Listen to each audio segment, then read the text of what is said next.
लेकर पाए तो कुछ ही दिनों में अभ्यास करने पर आपका अजपा जाप चलने लगेगा। भोजन का बहुत बड़ा प्रभाव है।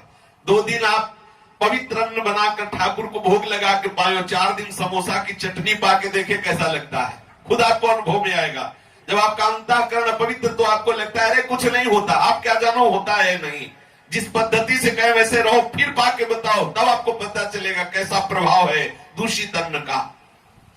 कभी भी बिना औषधि के शहद का प्रयोग उपासक ना करें। शहद का प्रयोग केवल आयुर्वेदिक औषधि के लिए है।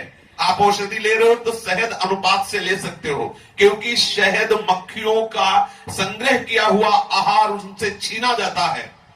अगर आप केवल स्वाद दृष्टि से लेते हैं तो आपकी बुद्धि भ्रष्ट हो जाएगी, भजन में मन नहीं लगेगा। शहद औषधि के लिए केवल स्वीकार करने की बात कही गई है। और ये जो नमक है बहुत मात्रा में साधक न ले। पान बिना भगवद अर्पित किए हुए अगर पान है तो उपासक को नहीं पाना चाहिए। गाजर नहीं पानी चाहिए, मसूर की दाल नहीं पानी चाहिए, कोदो नहीं पाना चाहिए, माधुकरी रोटी के सिवा बासी अन्न नहीं लेना चाहिए, रूखा अन्न जो कब्ज बनावे नहीं पाना चाहिए, और जो अन्न में दुर्गंध आने लगी हो नहीं पाना, और जिन बर्तनों में अशुद्ध भोजन पका हो उन बर्तनों का भोजन नहीं लेना चाहिए। यदि हम भोजन संबंधी आवश्यकता ठीक से समझते हुए आहार करें कि ये हमारे लिए आवश्यक है, ये अनावश्यक है, और भजन में लगे तो बहुत शीघ्र लाभ होता है। घर में यदि नाम जप किया जाए तो 10 गुना फल होता है।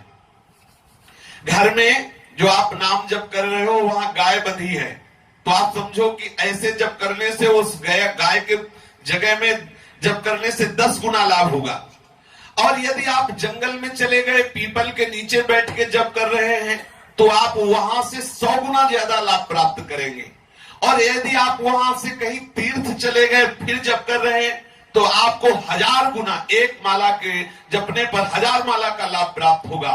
और यदि आप गंगा या यमुना के तट में 8 हाथ के अंतर्गत, महापुरुषों से सुना है, 8 धारा की दूरी 8 हाथ, 8 हाथ के अंतर्गत बैठकर जप करेंगे तो लाख गुना बढ़कर आपको जप का फल मिलेगा।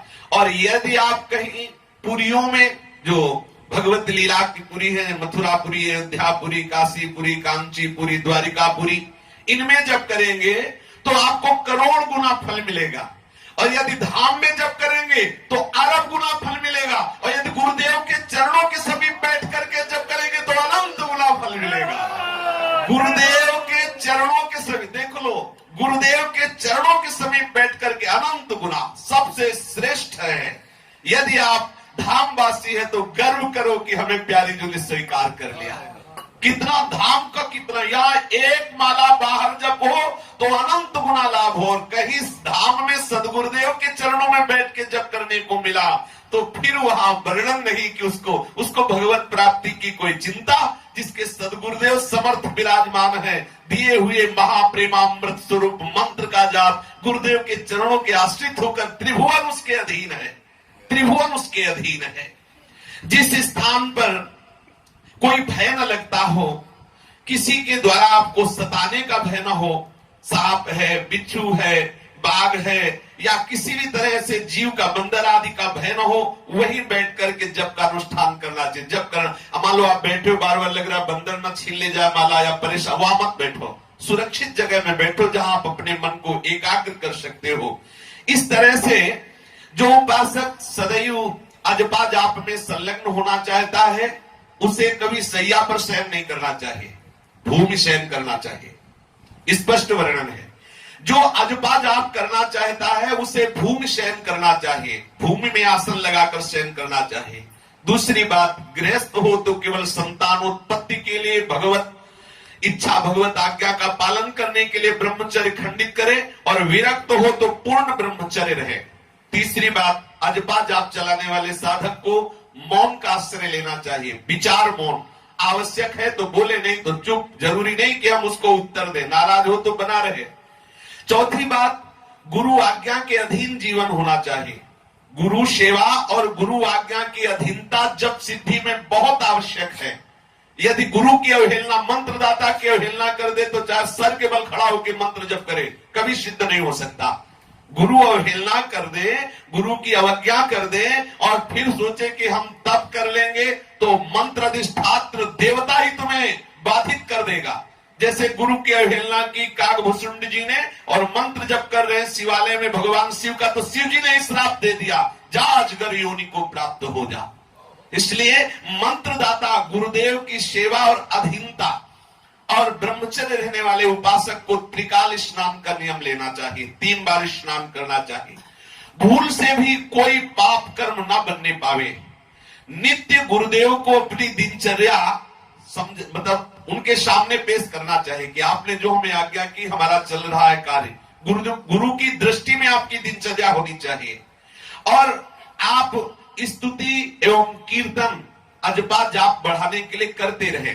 आराध्य देव की स्तुति, आराध्य देव का कीर्तन और थोड़ी मानसिक सेवा। अगर आप अजपा जाप करना चाहते हैं तो उसके लिए मन का एकाग्र होना आवश्यक है, और मन एकाग्र करने के लिए मानसिक सेवा आवश्यक है।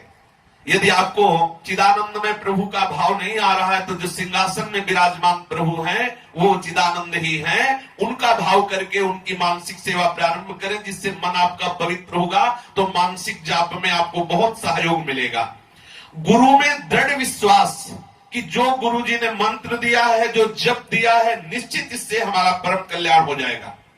जो अजपा जाप करना चाहता हो उसे भ्रष्ट स्त्री से कभी बात नहीं करनी चाहिए, कभी शूद्र से बात नहीं करनी चाहिए जो पतित भगवत विमुख है, जो व्रतों का उल्लंघन करके संकल्प लेकर उनको तोड़ देते हैं, ऐसे कभी उपासकों का भी संग नहीं करना चाहिए। आज संकल्प किया ऐसा नहीं करेंगे, इतना जप करेंगे और कोई मर्यादा नहीं, सब तोड़ दे, तो ऐसे उपासकों के संग से अजपा जाप करने वाले साधक को बाधा लग जाएगी, उसका हृदय भी शिथिल होने लगेगा। जो नास्तिक है उससे संभाषण नहीं करना चाहिए, कभी झूठे मुंह नहीं रहना चाहिए। अजपा जाप करने वाले उपासक को चाहिए यदि वो कुछ पाया है तो तत्काल 3 बार आचमन करे, कुल्ला करने के बाद आचमन करे, क्योंकि उसे प्रतिक्षण मंत्र जप करना है। झूठा मुंह रहेगा, झूठे मुंह मंत्र नहीं जपा जाता। और कभी किसी से असत्य भाषण न करे, कभी किसी से कपट भरा भाषण न करे। अनुष्ठान जो अजपा जप का लिए हुए कि मैं निरंतर नाम जप करूंगा, कोई कसम न खाए। हम ये बोल रहे तुम्हें विश्वास हो तो मान लो, नहीं तो हम कसम नहीं खाएंगे। कोई शपथ न ले, कभी भी किसी तरह की कोई कसम न खाए। ये महापुरुषों के अनुभव है। बाधा पड़ जाएगी भजन में। हम श्री जी की कसम खाते, अभी परसों नरसों एक उपासक कह रहे थे, बिल्कुल झूठ बोल रहे थे, कह रहे थे हम श्री जी के आगे कह सकते हैं, हमने ऐसा नहीं। अरे तुम श्री जी के आगे ही तो धाम में हो, कहां पीछे हो? धाम में कहीं भी खड़े हो। जैसे गांव में किसी से बुलवाया जाता है कि तुम्हें सत्य बोलना है, चलो मंदिर में चढ़ के बोलो। अरे यार किसी भी कोने में खड़े हो, महल में खड़े हो श्री जी के, अब यहाँ तुम्हें श्री जी के सामने क्या, छवि के सामने जाने की जरूरत है? जहां खड़े हो वहीं श्री जी है, तो श्री जी का महल है, सत्य को क्या साक्षी करना। इसलिए कभी भी उपासक को कसम नहीं खानी चाहिए कि मैं, अब प्राय लोग कह देते हैं अरे भाई भगवान की कसम खाते हैं। भगवान को तुमने फ्री समझ रखा है क्या? हमारे प्राणाराध्य, हमारी जान ले लो, लेकिन हम कसम नहीं खाएंगे अपने आराध्य देव की। ये नियम होना चाहिए। अनुष्ठान आरंभ कर देने पर यदि कोई मर जाता है तो भी आप अनुष्ठान न छोड़ें। कोई जन्म ले रहा है तो भी अनुष्ठान नहीं छोड़े। जो भजन का अनुष्ठान है, जो सेवा का अनुष्ठान है, मरने वाले मरते रहे, जन्मने वाले जन्मते रहे।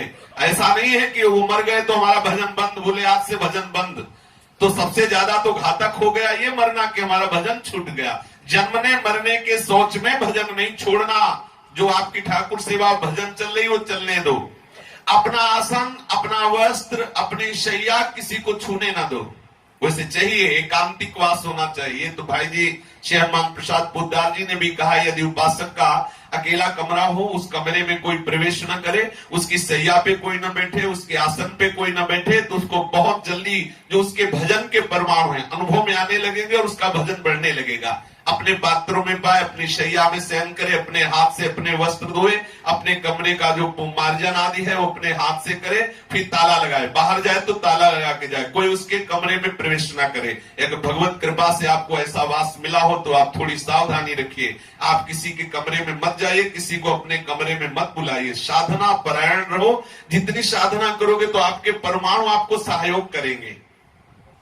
आप अपने साधन कक्ष में कभी गाना बजाना, ये सांसारिक वार्ता ना सुने। जैसे आप मोबाइल आदि से है गाना बज रहा है, ये वो बज रहा है, ये सब नहीं। आपका परमाणु से युक्त भागवतिक कमरा होना चाहिए। और देखा है हमने, श्रीधर बाबा कालीदेव में विराजमान थे, छोटी सी कुटिया थी,